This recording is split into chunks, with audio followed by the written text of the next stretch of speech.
ایک دفعہ کا ذکر ہے کہ ایک گاؤں میں ایک غریب کسان رہتا تھا۔ وہ فصل کاٹ کر اپنے گھر کا نظام چلاتا تھا۔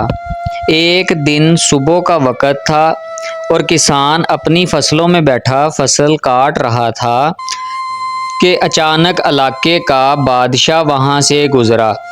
کسان کو محنت سے کام کرتے ہوئے دیکھ کر نواب نے سوچا کہ کسان سے اس کی خیریت دریافت کرنی چاہیے۔ وہ گھوڑے سے اترا اور کھیت کے کنارے پر پہنچ کر کسان سے پوچھا، کیوں بھائی، کھیتی باڑی میں تم اس قدر محنت کرتے ہو، کتنا کچھ کما لیتے ہو، کچھ فائدہ بھی ہوتا ہے یا نہیں؟ کسان نے سر اٹھایا اور نواب سے کہا، فائدہ کیا جناب، فصل کٹنے کے بعد اس کے 4 حصے کر لیتا ہوں۔ نواب نے پھر پوچھا، اچھا تو ان 4 حصوں کو خرچ کیسے کرتے ہو؟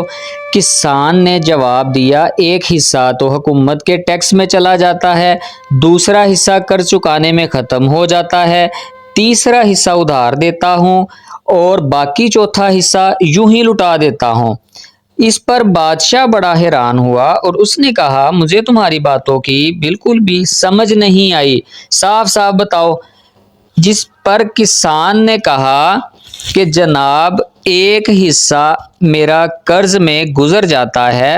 میرے والد نے ایک ساہوکار سے رقم ادھار لی تھی، والد کے مرنے کے بعد اس کا سود میں ادا کرتا ہوں۔